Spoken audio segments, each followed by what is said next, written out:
Hello, my name is Ron Lugbell, and I'm here to help you learn a language or to teach a language.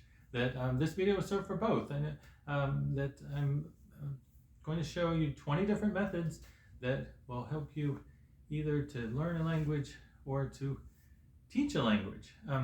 That I have learned several languages myself, and I've taught several languages myself.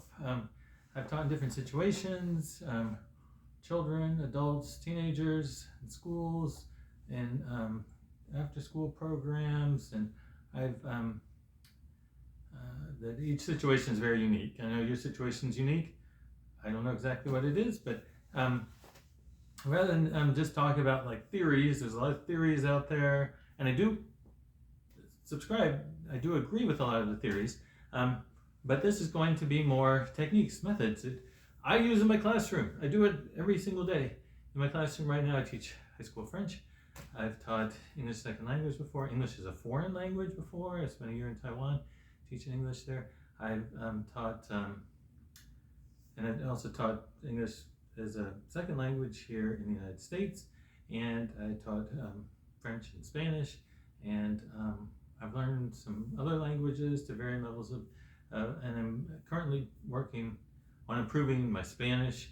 And so let's get right into it. I don't want to waste your time. I know a lot of videos, they waste your time, but I'm not going to do that.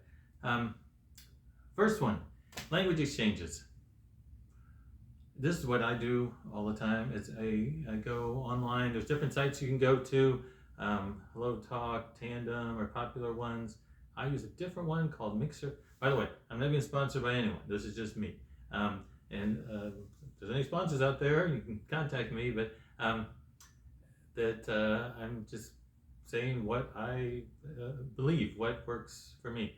Is I use one called Mixer, which is less commercial, less gamified, but it's for more serious language learners. There aren't people like flirting with you online. There aren't like bells and whistles and weird things. You find a partner, and then I've had the same partners for 6 or 8 months now, and every week we just go on to Skype. Actually, it is an on-site thing. It's on Skype, and we talk for half an hour in Spanish and then half an hour in English. And I like it because it is. It is more. It isn't like a one-time thing. That some of these apps are a little bit. People kind of come and go, or they just want to do language exchange right now. This is like for a study language learner wants to do it every day. Not every day, but we do kind of a standard thing once a week, 30 minutes each language. I like the fact that it's 30 minutes each language because that way it's clear when we speak Spanish and when we speak English, because some of the people are much more advanced in English than my Spanish, and I know what would tend to happen is that English would tend to dominate the conversation if it wasn't set up in this way. And the thing about language exchanges is they're really not for beginners, that when you're just starting out, it's hard to do with the language exchange, that the other person may not want to deal with the beginner. They may not be suited to dealing with the beginner. I know when I was in Taiwan, I did some in-person language exchanges, and I would try to teach them how to teach me, but they weren't language teachers. There's some of them, so it doesn't work as well with beginners. However, I did have one person that I did language exchange with who was really good at basically, she just had a sentence in English and a sentence in Chinese, and you just did like sentences and basic phrases and things, and that was very helpful. So language exchange, I highly, highly recommend language exchanges. They are awesome. You get to be friends with these people. You talk about what's going on with your life. They talk about what's going on in their life. It's a cultural exchange thing too, and it's something you can do. You can work on your oral conversation skills without actually going to the country. Second one would be an online. Second method would be an online language tutor. You go to italki or Preply is the one that I use. And I've got an awesome Spanish teacher, only charges $9 an hour, but that's actually good wages if you live in Colombia. And that there's an advantage. I know it costs money, but there's some advantages to having an online language tutor. And that is that they are, one, they can take beginners. Two, they are skilled at what they do. They've done it before lots of times. And so, for example, with my language tutor, I just do conversation with her. We're just talking Spanish for an hour. That's the other advantage, is that you don't have to do any English. It's all about your target language. And she knows how to keep conversations going. Some people are not skilled with just making conversation. That they are, and so all the responsibility is on you to try to make conversation, and you just talk about what's going on in your life, and that. So anyway, that there's no problem. And sometimes she will bring in an article or something that we'll talk about. But I really don't like making. I did have a tutor for a little bit before who was, treated me like a complete beginner, like very, he was just speaking in Spanish. I mean, he was just speaking in English the whole time and trying to teach me like very basic words and ser and estar and grammar, and doing a grammar lesson that was essentially taught in English. His English is good, but that's not what I was looking for. And so I switched and found someone who would do what I was looking for, because you're paying, you should be able to get what you want, right? That I'm not like opposed to grammar or something, but I think when you well, it's a couple things. One is, it's not a priority when you're a beginner. That it's better to kind of just pick up the grammar if you're very rule-based kind of person and you really want to study grammar, then go do it. I suggest you do that. Most people get a little bit bored with the grammar. It makes the language less interesting, and it's not really necessary in beginning stages. Really, in the beginning, you want to get a lot of vocabulary, a lot of input, and really get things going with the language, and the grammar explanations just kind of slow things down. So anyhow, that's the second one. It was a online language tutor, or an in-person language tutor. You can also go that way. Third one, this is something you haven't thought of before. All these techniques, by the way, you don't have to do all of them. These are just ideas, suggestions, either as a language learner or as a language teacher. I actually do all of these for my students, because I find that with children, and it's pretty much the same with adults, that if you stay with one method, my classes are 90 minutes long. So these kids, like, you got to keep their attention, all right? The attention level goes down, that their learning goes down. So what I find, and what's worked really well, is changing activities every 5 or 10 minutes. That if an activity is only 5 minutes long, at least it's a change of pace. The kids are attentive for a couple minutes, and then boom, by the time they're starting to become less attentive, you're on to the next activity, and they wake up again and start doing that. And so if you keep the activity short, that really helps to increase the level of focus of the students. That's super important, is the level of focus. So, and then we get into the third one. The third one is testing. Never thought of testing. You think that is an evaluation kind of thing, but really it is a very good way to learn. It's been well researched. That there's lots of studies to show the way to get good at something is to actually just test yourself on it. So, but I'm a teacher, I'm in a school, and that's what we do anyway. But I actually go an extra step, and that is, before our tests, I give them a practice test. It really helps calm the students, because a lot of their worry, concern, anxiety is that they don't know what's going to be on the test. And so I give them a practice test. It's not exactly like the test, but it gives them a good idea of what's going to be on the test.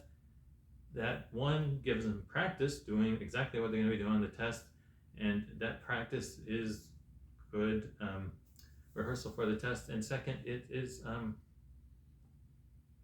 it also gives them some focus. as something to study, and it helps them perform better on the test. So they realize, that this practice test is important. On my practice test, what I've been doing is there's a vocabulary section and an essay question section, and there's also pronunciation. That my classes, the vocabulary, we started out in the beginning of the year, it's just translation. It's like boom, boom, boom. I give them like 15 to 20 words every day, which is really every other day. They only come to class every other day. The class are 90 minutes, but they only come every other day. So the vocabulary section, some of it I have them translate English to French, some French to English, and then after maybe 2 months or so, we move to sentences for the vocabulary. So they're they've probably got like 200 or 300 words by then. So then they can move to doing. Well, I do some basic sentences before that. But then the vocabulary becomes sentences instead of just words, because there's some people say words don't exist. Words only exist in sentences, only in a context. Otherwise, words have no meaning individually. Anyway, however you think about that philosophically, with a sentence, you get the whole thing. You get how that language structures their word order, how the grammar works in that language. You get the spelling, you get the vocabulary, you kind of get the whole package. The only reason I don't start out with sentences is because it's harder for them to do whole sentences in the very beginning. I think about it, but for beginners, the whole sentence is kind of hard. So we start out with just individual words, move to whole sentences. Oh, and both of them, this is really important. It has to be like the most common vocabulary. That a lot of schools, a lot of teachers do this thing where, we're doing a unit on clothes today, and so we're learning about scarves, and we're learning about socks, and we're learning about underwear, and we're learning about hats and gloves and coats and jackets. And in a way that's good, but with complete beginners, if it's not a common word, you're teaching the kid words like scarves and coat and socks and all these things, and they don't know is, of, and, or, but. They don't know how to say hello, goodbye. They don't know. And the beauty of teaching the most common words is they will be reinforced. That they aren't just going to learn them once. You learn hat, glove, coat, pants, belt, and the kids may not. You move on to other topics, and then the kids may not see those words for a year. And if words are not reinforced, if you don't keep seeing them, they will forget them. So it's kind of a complete waste of time. You just taught them this vocabulary, but they're going to forget almost all of it. And so it's better to start with the most common words, because those words are going to keep coming up. You're going to be doing some reading, some listening, some other basic sentences, and all these other activities, and of, and, or, but, if, is, have, to be, to go. Those words will constantly be coming up, and so they will retain those. So you're teaching them words that will be retained instead of teaching them words that will not be retained. So anyhow, that's a little bit of my testing. The other thing I've started doing is pronunciation as part of the test. I know this raises the affective filter, the kids are a little bit scared, and it's a little bit hard for them, but I found that unless I emphasize pronunciation by actually putting it on a test, the kids don't take it seriously.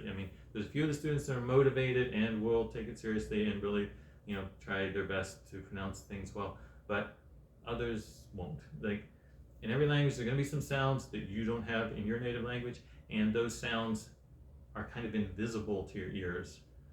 You just don't hear them, and you use like some nearest equivalent from English or whatever. And and that's wrong. Native speakers won't understand you. For example, in French, I teach French, that if you say je veux, that means I want, right? But a lot of students will say je veux, and it's like, no one will understand that. The people who won't understand you will think you, no. It's like completely confusing to any native speaker, and so students need to learn to say those weird sounds that seem embarrassing, and it's all kind of hard, and it's hard when I call them up and they sit there and they have to read something aloud to me, and it's I know it's a little bit nerve-wracking, but with practice it's only really nerve-wracking like the first or second time. Keep doing it, like I do the practice test and we do a test, then we do a practice test, we do a test, and so that they get used to it a little bit. The thing is, I can't practice that much in class doing it because I'm one-on-one with the students. I find that, all right, yeah, I can do a choral response thing where I say a word or say a sentence and they respond, but they don't really get the pronunciation right unless they're one-on-one with me, and that they're right there, they can hear me, well, and they, I drill them sometimes where they just repeat after me, and but with a choral response, like half of them aren't really saying it, or they're not saying it, a lot of them aren't saying it right, and they don't really make the progress that they should be doing, and also they don't have any motivation to. Why should they? There aren't native speakers around. They don't have that miscomprehension that I was talking about, where they say something like je vous, and like people understand what they're saying, and so they don't have that kind of feedback in order to improve their pronunciation. I'm giving them the feedback with the test, and because I find in most language classes the pronunciation is terrible and people just won't understand them. So at least I can get my students to have good pronunciation. And so anyway, that's what I've got in the test is vocab and essay questions. I do something on essay questions. I don't start this way, but I still don't do it with beginners, but with French 3 and 4 students, that if they write in French, they get 5 points per question. If they write in English, it's 4 points per question. You have to write 5 sentences for each question. They're kind of open essay questions. I think a little bit interesting. They're about topics that we've read about or watch videos about. And it's like, what do you think about this character? Why are they doing that? If you were in that character's position, what would you be doing?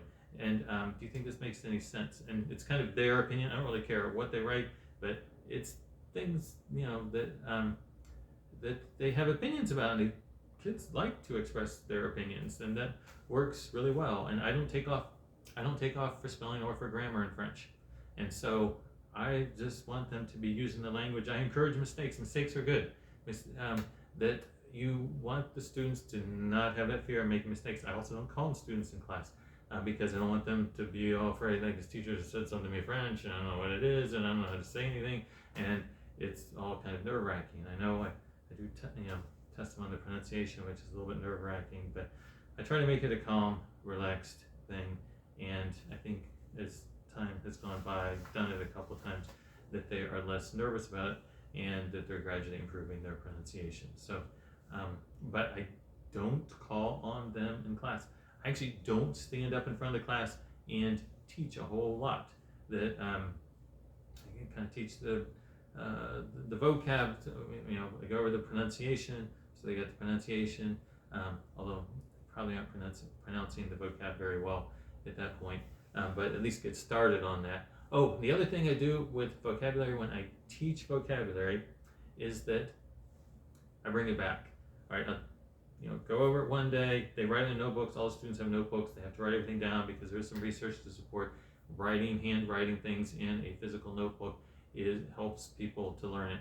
And then a couple days, a week later probably, I bring back those same words, put them on the board in English, and they need to translate into French. That's another stage in learning it. Hopefully they've been studying in the meantime, but a lot of them haven't been studying. A lot of them put it into Quizlets, but I want them to be able to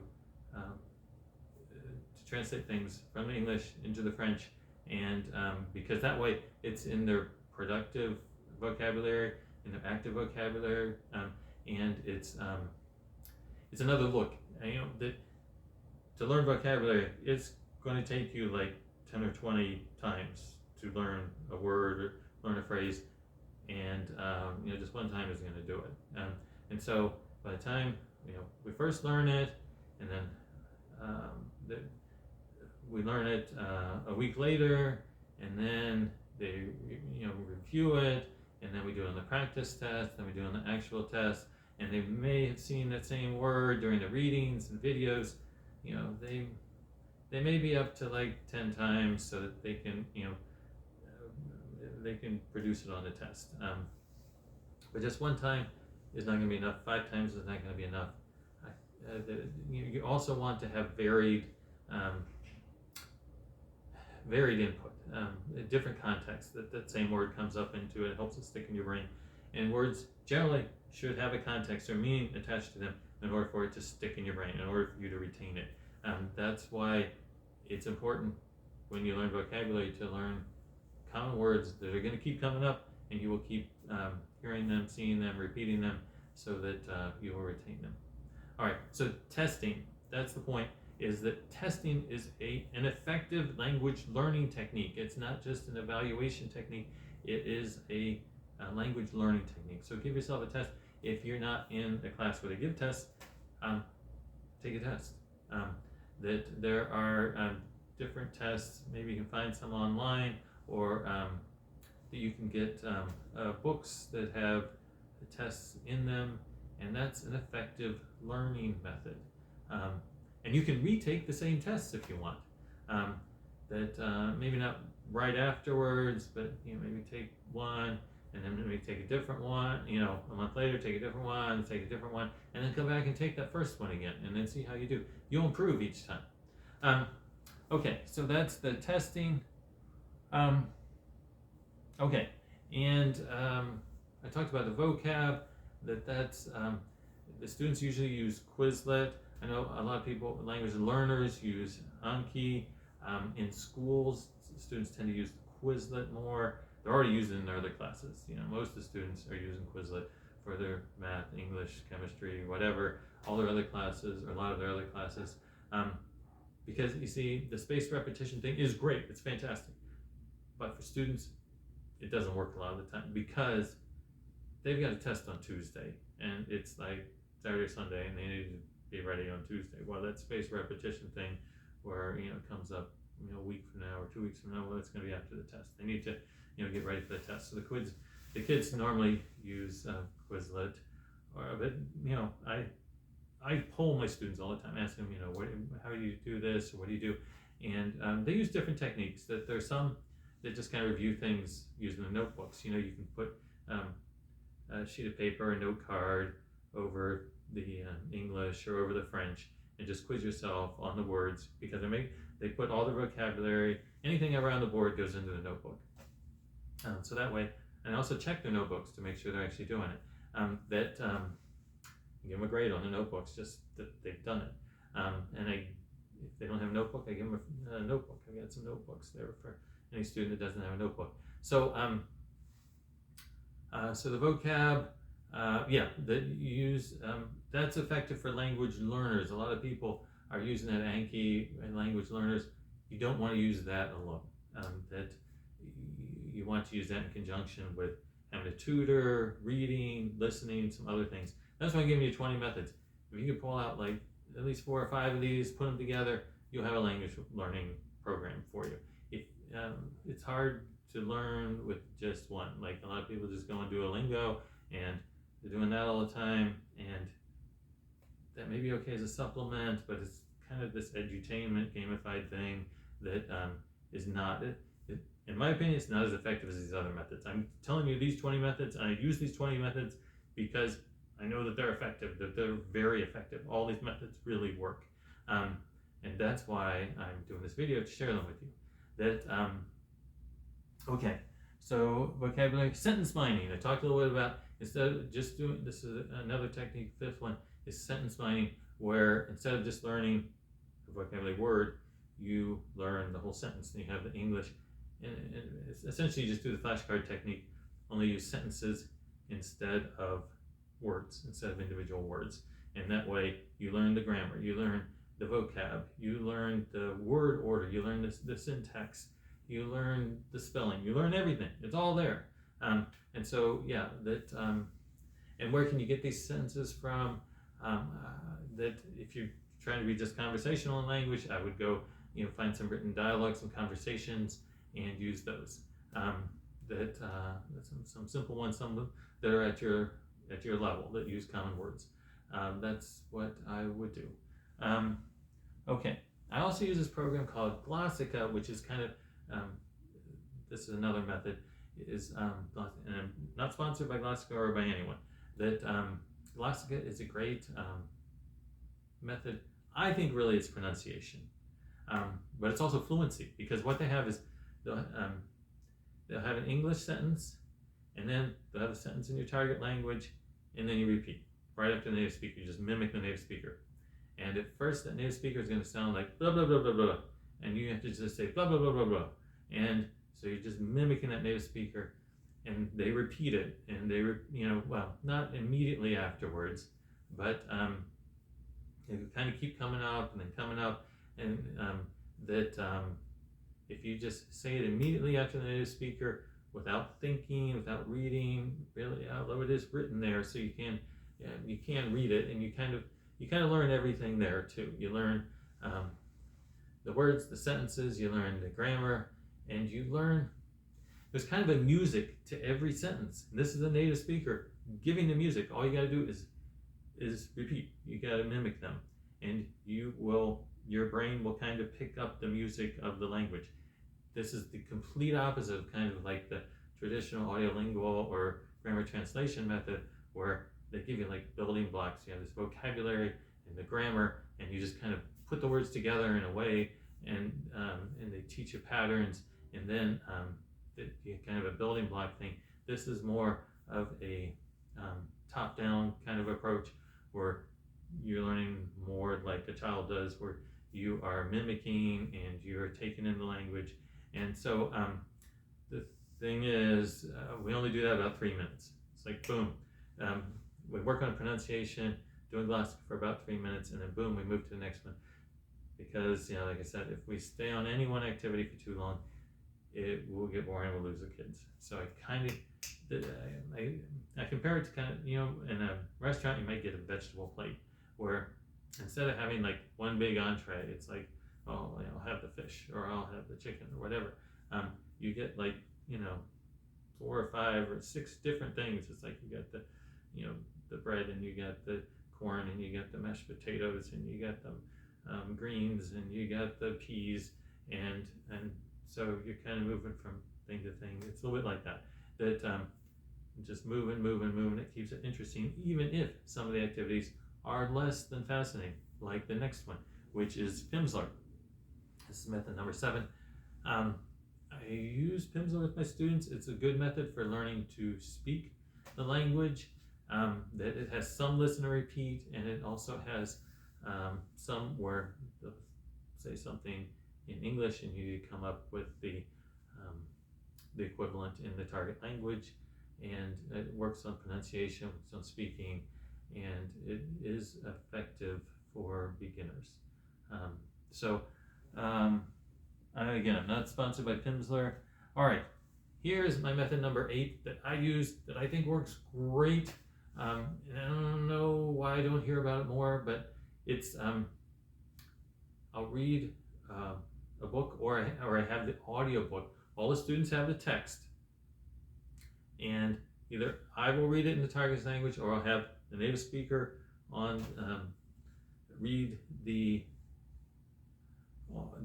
audio book in the target language, and we'll do a chapter, and if it's a short chapter or a page, and then I will translate in English, and then we'll have the audio book, or I will read it in the target language, and then translate it in English, and that ensures that the students are comprehending. We want comprehensible input, and I know people talk about comprehensible input. It is so tied to this natural approach where You're not supposed to use translation or whatever. It was kind of a reaction to the grammar translation, audiovisual methods.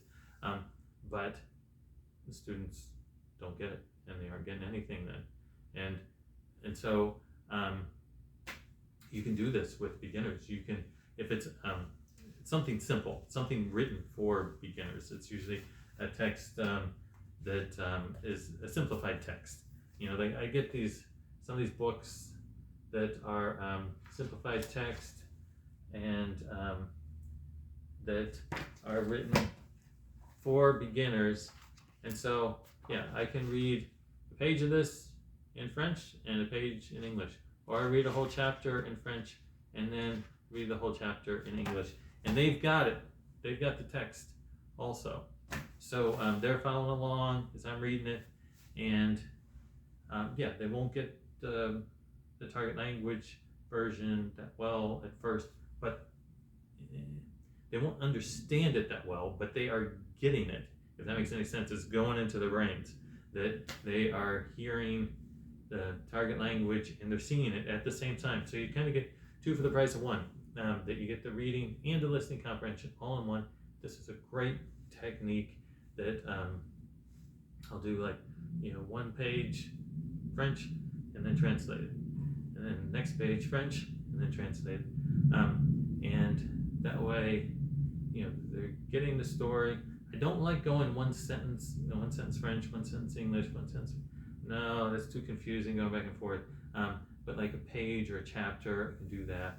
And it's not ideal for more advanced, for intermediate advanced students that can understand it. I could read this to an intermediate reader and they would get more of it, that they would be able to understand it. And there are ways to make things more comprehensible. You can repeat things, read the chapter and then read it again. You can slow down your speech so you're not talking so fast. That will help with the comprehension. You can give a little summary, either in target language or in the native language, beforehand, afterwards. You can give them vocab ahead of time. However, I don't recommend that. The research doesn't really support that you give them this vocab and then they kind of forget it when they're reading the book. You can, some of the books have a translation, or they have a definition along with the book or in the back of the book. Like this book has a glossary in the back. So there's different methods you can do to make things more comprehensible. But I normally just do an English translation and make sure everything's comprehensible and they get it. And then that way I can just use a native speaker speaking at normal native speaker pace.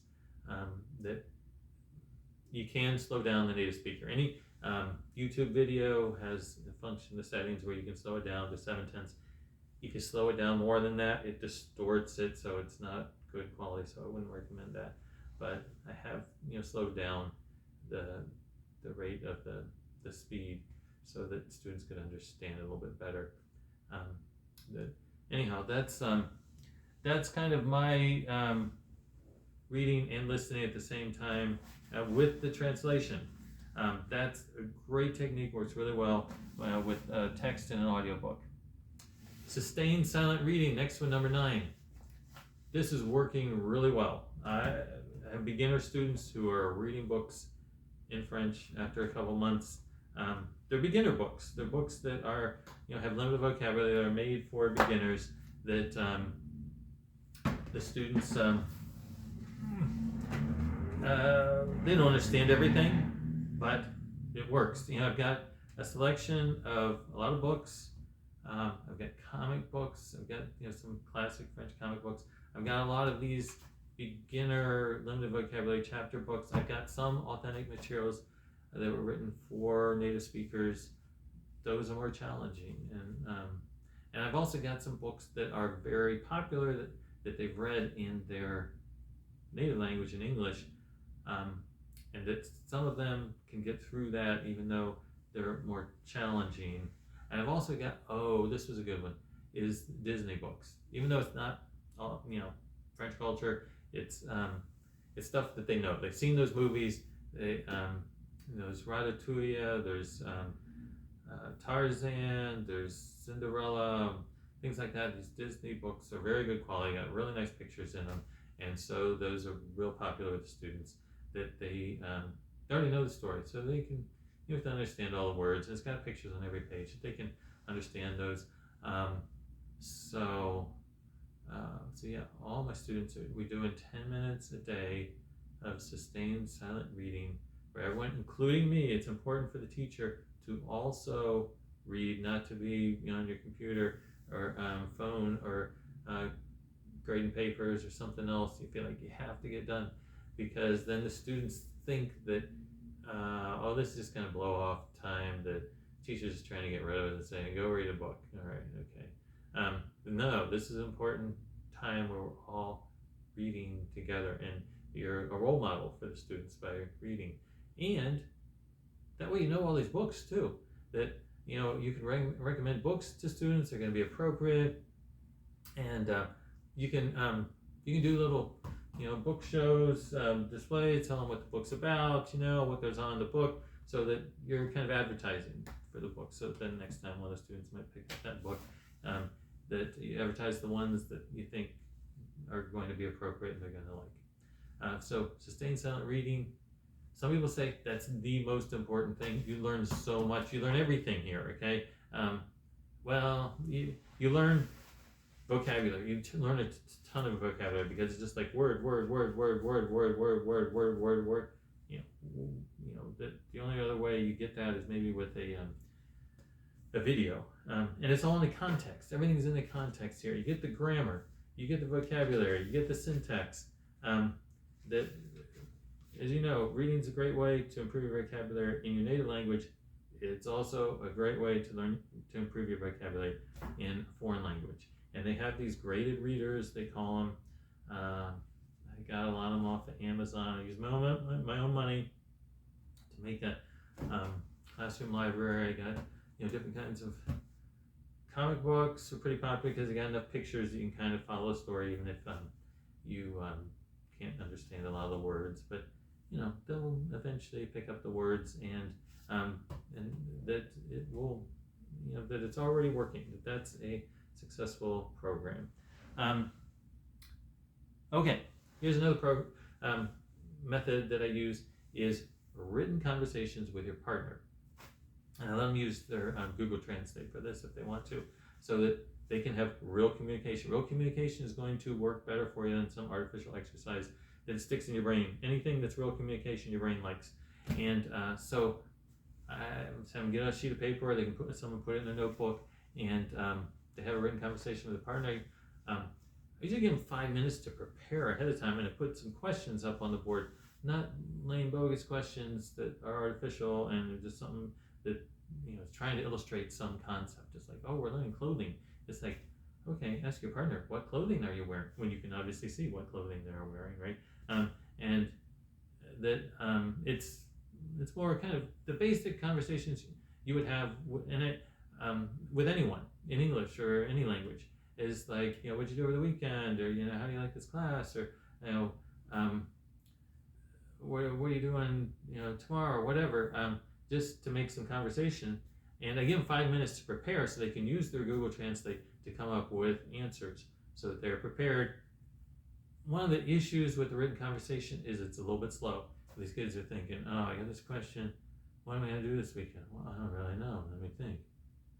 Oh, yeah, well, I might go see my friend. All right, so then it's really slow, and then they have to look up, how do you say, I might go see my friend? And they put in the Google Translate. And then meanwhile, their friend's like waiting there, like, oh, this is boring. Okay, so instead of they have a 5 minute preparation period, hopefully that goes a little bit quicker. And then we move into the next part, which is an oral conversation. Now this is super challenging for beginners, but I try to prepare them for it by doing that 5 minute preparation. We don't do it with total beginners. They need a couple months, and I think even a couple months is probably too short for most people. That probably should have waited longer. to do real oral conversations with a partner. However, it's very individual. Some of the students, that's totally what they enjoy. That's why they came to this class. That's what they want to do, and but a lot of students are shy, or this is kind of scary for them. They don't really know words, and but I think I was concerned if we waited too long, then it would be a big scary thing. If we start out with it, they're doing it every day all along, then it will be a big scary thing. It will be kind of a normal thing. If you get used to anything, then it's not as scary anymore. So so I wanted to get used to it, and and they can really only hold some kind of conversation for 5 minutes or so. And I tell them to make mistakes. I tell them to use Tarzan language, caveman language, because in the beginning they've only learned like very basic French, very basic words, if, and, but, is, for, this, that, but a lot of them are not used to that. They're not used to like talking to a small child or talking to someone from a foreign country, that they only have ever talked to people around their age who are native English speakers, and if someone isn't like that, they just don't talk to them. And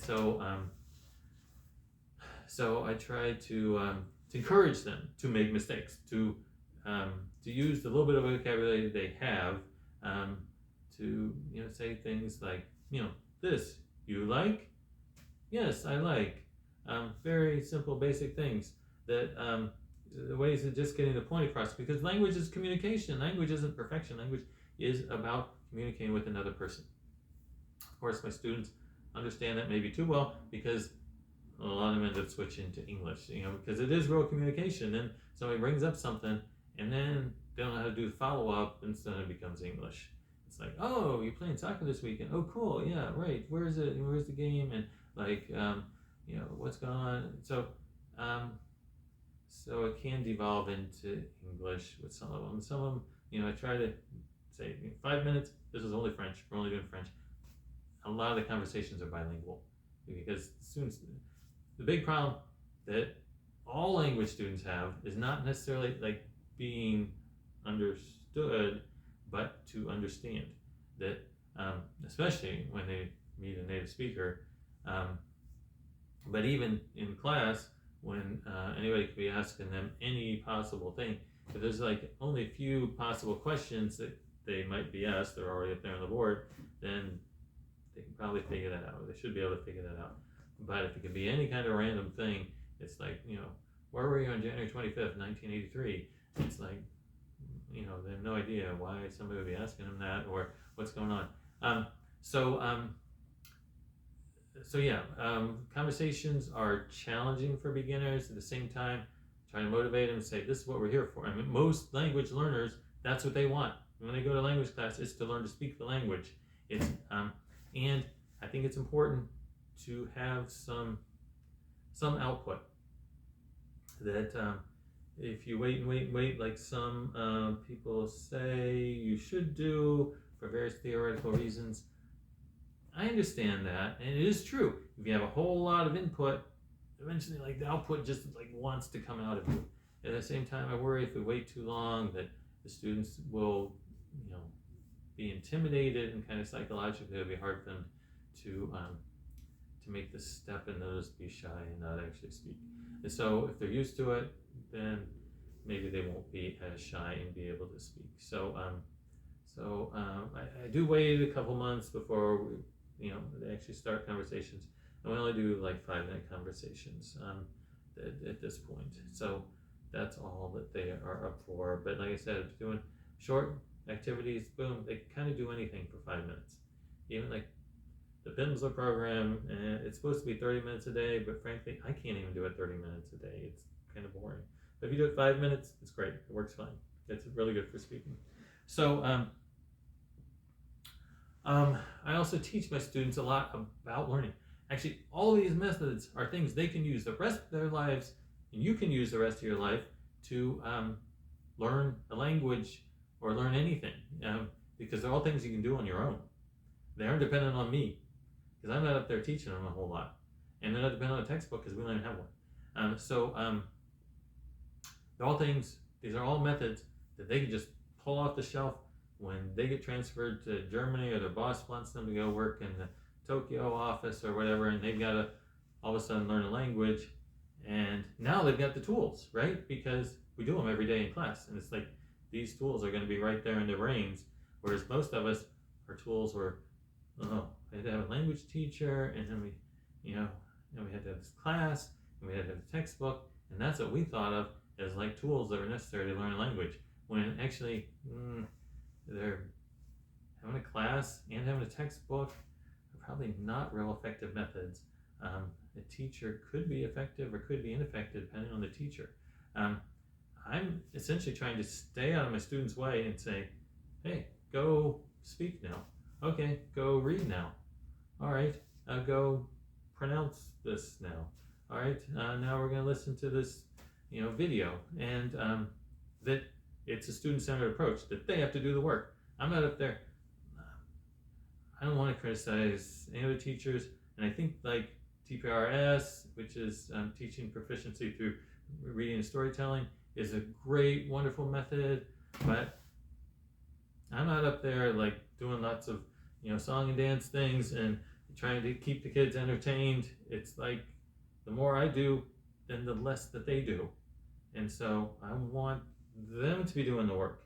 It's easy for them to sit back there, kind of like they do in every class, and it's like, I listen to the teacher drone on, and then, okay, I've got to do some problems, okay, well, and they're only kind of halfway there, and that's kind of what they want, is like, because that's what they're used to, but then they're not as active. I want them to be active and like speaking, reading, writing, listening, and I've researched this inside out. These are all super effective methods to help students, and I do try to make sure we do all 4 skills: reading, writing, listening, and speaking every day, all the time, whenever we can. And try to and here's something else. Because I don't get up there and speak a whole lot, I don't speak in the target language that much. I normally speak in L1 in English, because I'm normally saying the same kind of things that I'm saying to you right now, as I'm trying to motivate them and tell them the reason why we're doing this method, and trying to convince them. And if I say that in foreign language, well, then we'll get it, and it won't be convincing, and I'll be kind of wasting my time. That it's one thing, yeah, if I can, if you're up there and you tell them a story and you can, have little diagrams and things, but there's no way I can draw a picture of effective. There's no way I can draw a picture of proficiency. That it's these are more abstract and advanced vocabulary that is and I want the students to understand it, especially like the weaker students who wouldn't understand it if I said it in the target language. I want them to understand why we're doing this, why it makes sense, and they get it. They understand, okay, yeah, that if we're going to speak, we're going to have to practice speaking. If we're going to learn to read, we're going to have to read. And so it's, and so I teach them about learning. I don't just teach them about French. I don't really teach them much about French. We just kind of do French. And I teach them about learning. I teach them, for example, about spaced repetition instead of mass practice, that there's a lot of research going back 100 years that if you study, say, instead of studying for an hour, you do 12 different sessions of 5 minutes, which is the same total amount of time. But if you study 12 different times for 5 minutes, you can be able to retain that information way more than one session of an hour. And so to kind of, for shock value, I put up on the board like, x plus x plus x plus x plus x equals 25. And they say, what if I told you this is not true? I put like 5 x's up there, and oh no, I put like 5 plus 5 plus 5 plus 5 plus 5 equals 25. And they say, I put the cross through that equal sign. And so so the equation says 5 plus 5 plus 5 plus 5 plus 5. It does not equal 25. And what if I told you this is true? That this is not 25? Because 25 minutes of practicing, of study, is not the same as doing 5 different sessions of 5 minutes each studying the same thing. That these 5 sessions, and then I erase and change it into the greater than sign. These 5 sessions of 5 minutes are greater than 25. I know you may have learned something different in math class. This isn't math class, this is language class. And I also kind of give them an idea. You see, they think this is just this narrow thing that I never heard anybody speak French. I don't speak French. I'm not going to use this. It's like, no, this is like the most basic thing that humans do is they communicate. This is communication class. This is language class. We are learning how humans communicate with each other. This is not some weird little tiny subject, but we are learning about human communication, about language. This is the way people all over the world do things, is using language from all throughout time. That this is like one of the most basic things that people do. So to try to make things a little bit more important to them, because it is important. And a lot of them teaching them is not just, well, it would be useful if they learn, some other language in the future.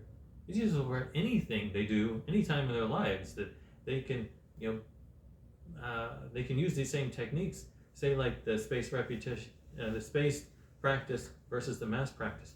You use that for anything you learn anywhere in life. If you're learning, cybersecurity, if you're learning law, if you're learning medicine, whatever. If you do it in little chunks, and you're gonna come out better than if you do it all at once. And all these techniques, reading, writing, listening, speaking, that these are all important things, methods to learn anything. For example, I went to law school. One of my friends in law school, his study method was not to read the books, because the books were boring. He would just call a bunch of people at night and say, "Hey, Ron, what's this adverse possession thing? What's that about?" And I'd explain it to him. And by the time he had 5 or 6 different people explain it to him, he got it. And never even opened the book. He just talked to people on the phone. Speaking, conversation can be an effective learning strategy for anything. And also, kind of anything is a language. Math is a language. Science is a language. Computer science is a language. That they all have their jargon. They all have their lingo, and you are essentially learning a language. That we don't recognize it that way for some reason, but all these same principles apply. These are all things you can apply to anything in your life. So these are kind of universal things that I teach my students. The rest of your life, you're using these things. For example, I have them all do a notebook. Well, they should have a notebook for every class that they ever take, and they should be taking notes, preferably by hand, because they retain things better when you do that by hand. So most of my students are going to be going to college. They're going to be taking college classes. They should have a notebook. They should be writing in there, and then they should review that for the tests. These are kind of basic things of learning. There isn't just some weird different thing that we're just learning French. Okay. Songs.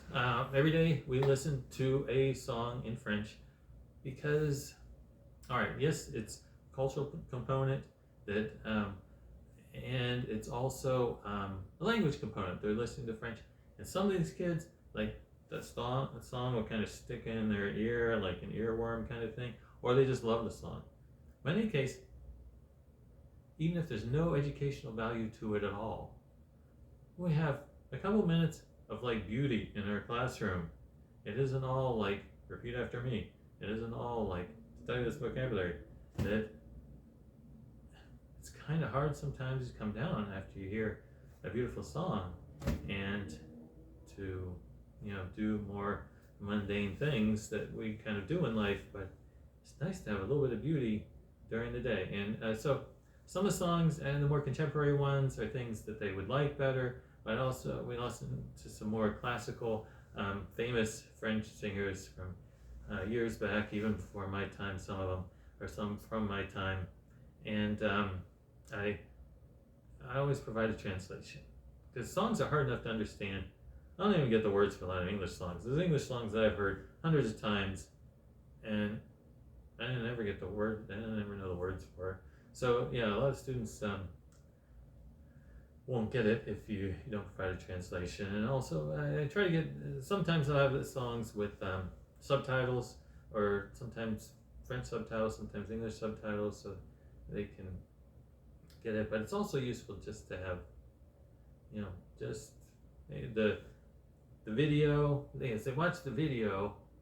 I have a projector in my room that instead of just using a TV screen, I project. It's a little bigger that way. I have a projector, and I got some speakers, so it's a little bit better quality sound in my room because the speakers I had were not very good. So so they got something pretty to watch and listen to, and isn't that great? That we should be able to do that. That's okay. Music, watching videos. Okay, so we watch video every day too, in French. And I say a video.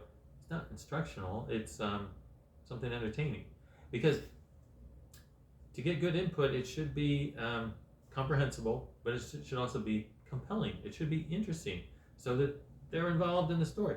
The same when we read something, there should be something interesting, so that they are involved in the story. And yeah, we often discuss things after we read this book, and and the videos. There's a French cartoon show that kids really like. We watch that. We also watch this other one called Extra, which is a British program that's made for language learners. That one's a little bit. It's sort of like the TV show Friends. Everything's kind of flirty, and anyway, so that's a useful listening comprehension thing, and I put the subtitles on it. The computer generated subtitles are not very good in English, so now I'm putting on the French subtitles, which they may not understand at all, but you know what? They do understand it because they've got the pictures. With the cartoon, there's a lot of action, and that provides a lot of context so that they can understand it, even if they're only catching words here and there. And also, sometimes I'll explain what's going on, because there's some lulls in the conversation in a TV show, and where there might be just a little bit of music playing, there might be some action on the screen or something, and so I'll explain what's going on so that they understand it better, because they want it to be comprehensible. I don't want to overwhelm them where I'm showing something where they can only get 10% of it, which is really easy to do, and then they're like, oh, this is too hard, and we'll never get French. So I normally provide translations for everything. It's like English and then a French.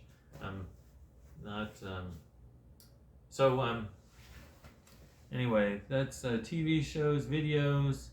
Oh, there's a video that we watch sometimes that has common everyday things, conversations, dialogues, and it has it written in French, and it also has actors who are reading the different parts, and so the students can. I'll do a translation, and then they'll listen to it in French, having native speakers, and those I think those are great, because it's kind of like when I'm reading the book, they get both the audio and the visual, because the words are written there on the screen, and there's a little picture to the side that kind of displays the scene. It has the two people, and maybe if it's in a store, it has a picture of the store. If it's in an office, it has a picture of the two people in the office or whatever that are talking, and it's kind of simple but very idiomatic. It is made in France, and it's very idiomatic, and that I think that's useful. But again, I only do it for a couple of minutes. I think it's very useful, but I don't want their eyes to glaze over. So we move on to something else. Okay.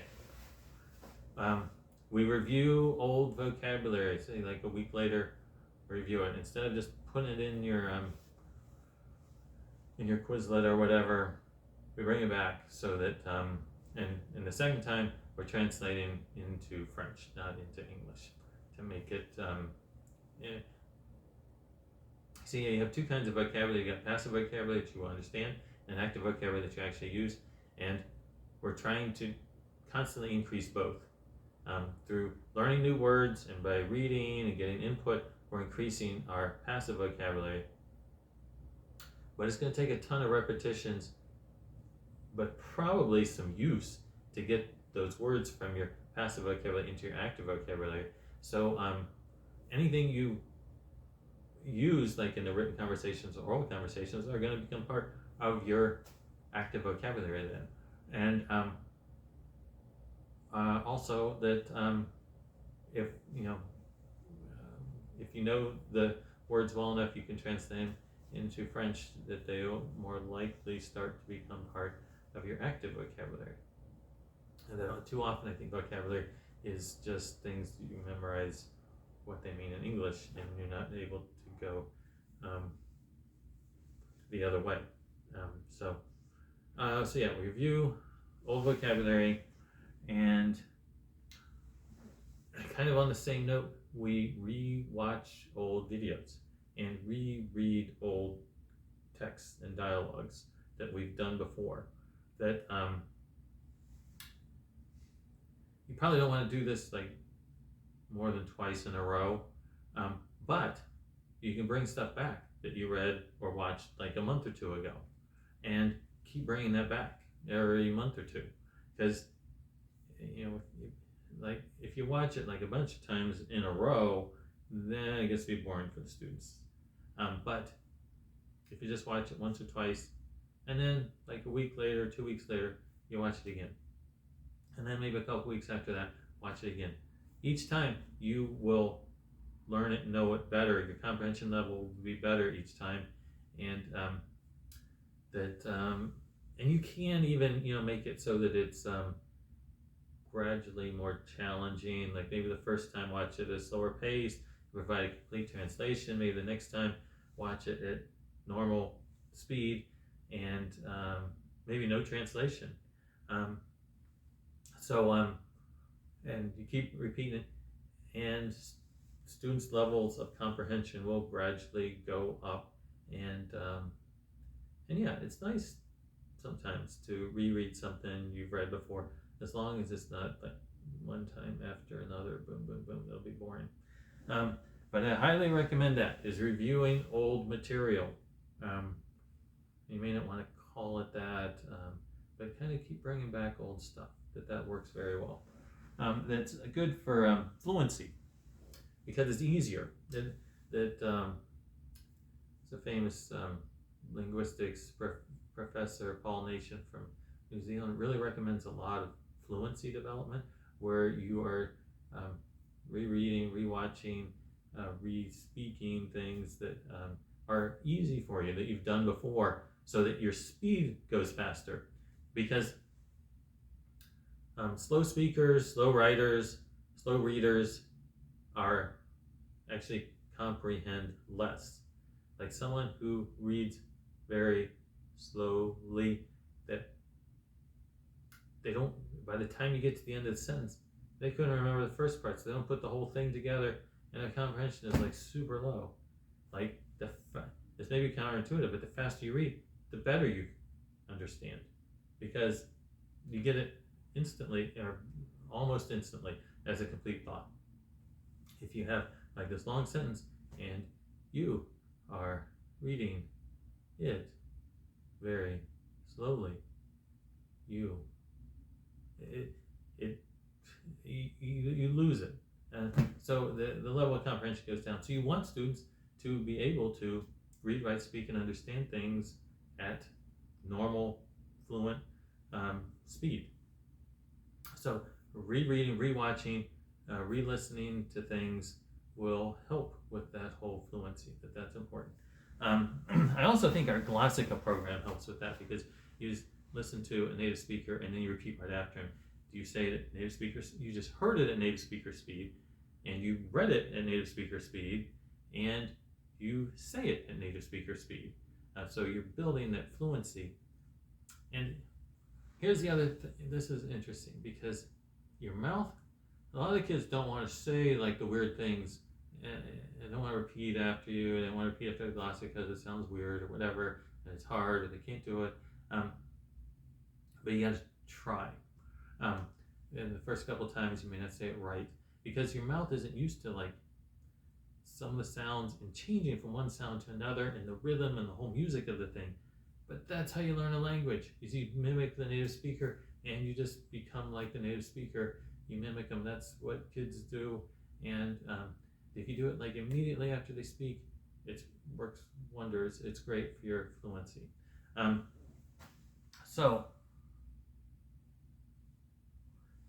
Google Translate. I let the students use Google Translate as a tool. I tell them to put the phones away, then the phones in your backpacks once we're done with that. But I do use it for the preparation for the conversations and for the written conversation where they can use the Google Translate, not for the oral conversation. They put those away for oral conversations, and you just got to talk. But I let them use their phones for that, and also to use the Quizlet to put the vocab in their Quizlets because it's an important tool. However, anyway, that the Google Translate isn't always perfect. For example, in French, for some reason, it translates in French as dans français, and I think pretty much any beginner in French knows it's en français. When you say something in French, it's en français.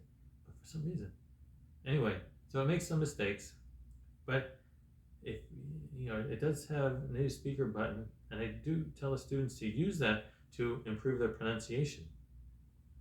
To use that as a tool that just put a sentence in there, hit the speaker button, and you repeat right after them, kind of like the Glossika thing, only then you can use it for anything you want to use it for. I'm not sponsored by Google or Google Translate or anything. There's other programs that are probably equally good or better, but everyone just knows Google Translate. So I do allow the students to use their cell phones, and pretty much all the students have cell phones. But it's not required. They don't have to have a cell phone. They can use a dictionary, or they can just ask me if they want. Or I don't have many students asking me for some reason. So that's another tool you can use is a Google Translate to practice your pronunciation. Like just put a conversation in there. Put in one sentence, hit the button, have it say it, repeat right after them. And I want to do that a couple times so you get it really good. And then put in another sentence. And or if you want to learn how to say something, you can put it in the English part. It'll come up in the French, and just repeat after them a couple times, because one time may not do it for you. So far I haven't really talked about grammar. I tend not to teach a lot of grammar, but when I do, we do have to,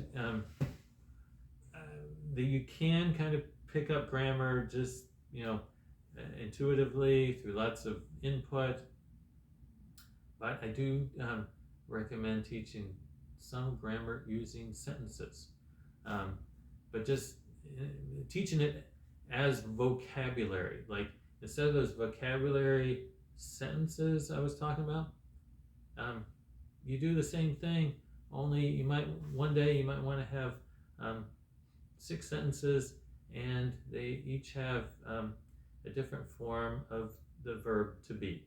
So you're essentially learning to conjugate to be, because you learn a sentence like I am tired, and then you are sleepy, and then he is lazy, and then we are in class, and then what's next? You are a great person, and then they are really ridiculous. And so you're kind of learning these sentences, but you're also learning the verb to be, so that the students will learn those sentences, and they will learn the verb to be with it. They really just have, they would put in their Quizlets, like the English and the French, and learn those sentences, and then you can do another verb, and you kind of learn all your verb conjugations that way. And you can also, I think a lot of the other grammar, it does kind of come up naturally. They learn the word order. If you're teaching sentences, if you're getting a lot of comprehensible input, you do kind of just pick all that up. Now with the grammar, there is an order that people normally learn grammar in. And for example, if you were to teach beginners the subjunctive, well, they're going to forget it because they're not at that level. That's maybe like fourth year or something where they would actually be able to retain and use the subjunctive. However, there's subjunctive sentences and things that we use with beginners. I'm not like expressly trying to teach them that, they will gradually start to learn to understand that, and then eventually learn to use it. But it's not something I would expressly teach to beginners. Now, whenever someone asks me a question, boom, I explain it to them. That somebody says, "Oh, why is that do instead of de?" And I say, "Well, do is the same as de plus le," and I write that on the board, quick, 30, 20-second explanation, and they're usually like, "Good," and then we move on. And so there are some little grammar explanations that pop up, but I don't use a grammar-oriented curriculum or textbook that it's a comprehension. I use a combination of comprehensible input, interaction as a means of input. I feel like people learn a lot from interacting with other people, not just from taking in input, but in an exchange. I think the language exchanges are great. Any kind of conversation or meaningful exchange of information is important. So comprehensible input and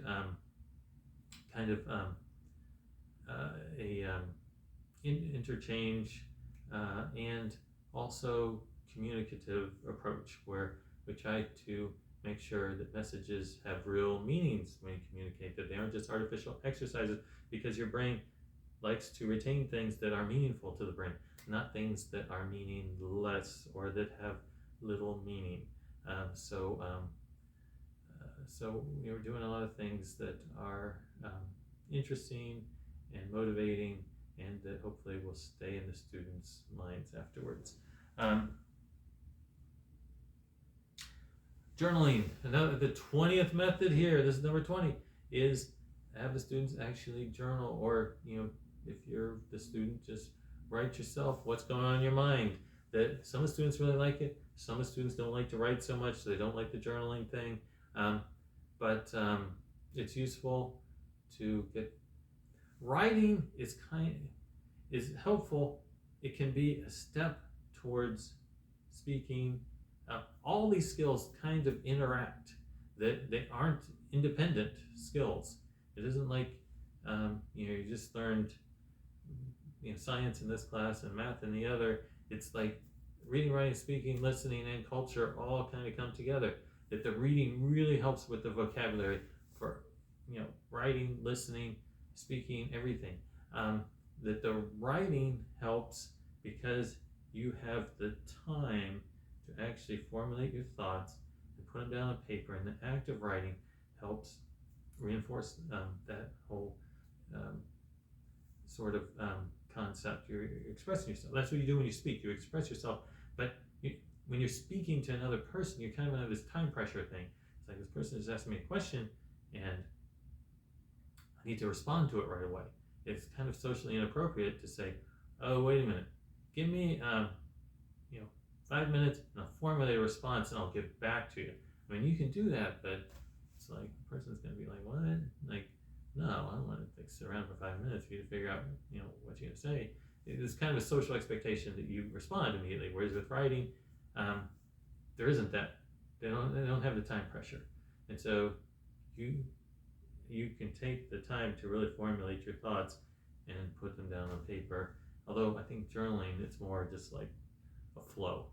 You're not like taking that time. It's just boom, boom, boom, boom, boom. And so some of the students really like it. So I asked my students, and some of the most popular things we do.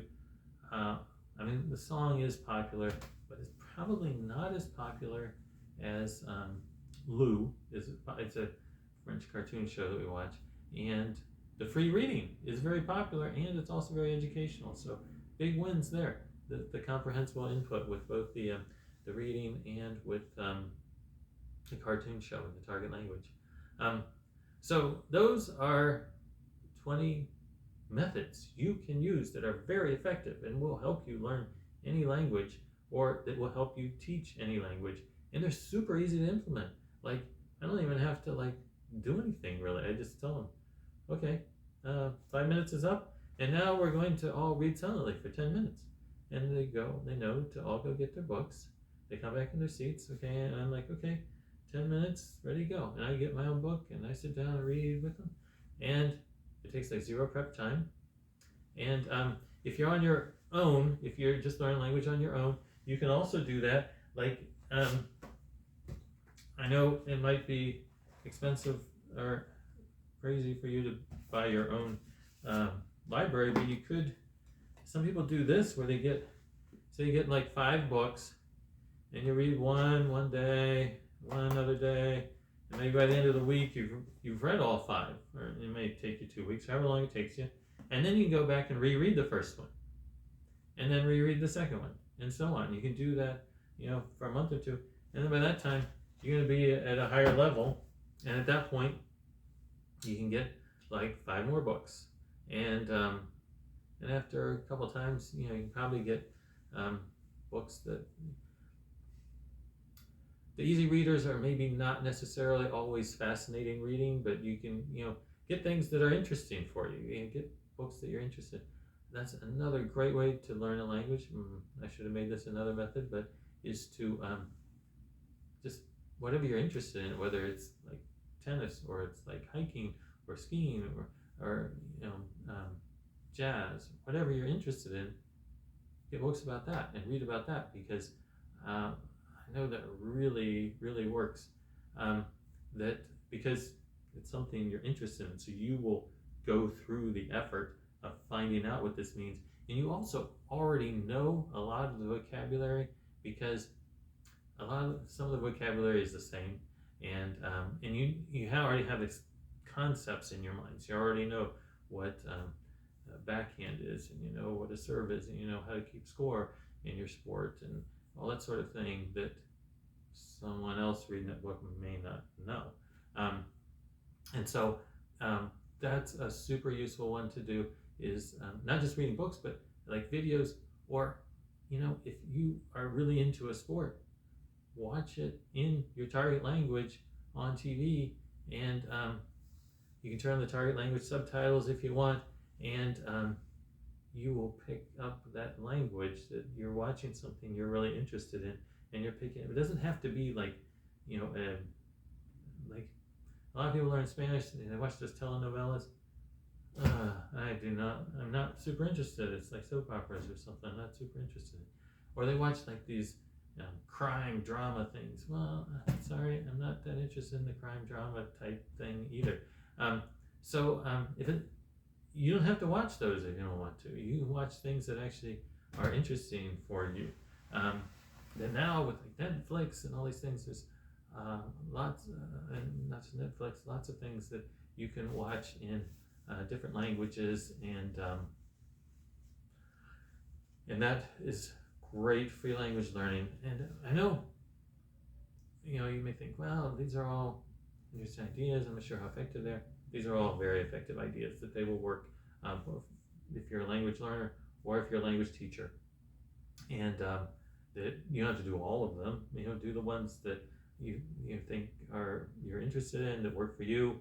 I have a 90-minute period that I need to fill, and like I said, the kids will get bored if we go more than 5 or 10 minutes in one activity. So I've got to come up with like what's 18 different techniques, and I do that every day. We kind of move, boom, boom, boom, boom, boom, and so that works really well. And it's not just their interests. If you're on your own learning a language, it maintains your interest. That if that you might be more interested in setting up, just writing on a sheet of paper. It's like I'm gonna do like 5 minutes reading this book. I'm gonna do language exchange once a week. I'm going to try to find a conversation partner to talk with. I'm going to watch my favorite show in the target language subtitles, and so you've got a little list of things you can do to improve your language skills, and that you will enjoy the journey, because they're interesting things, and they all work well. So I highly recommend them. And remember to like the video and comment below if you have any comments you want to add. Thank you.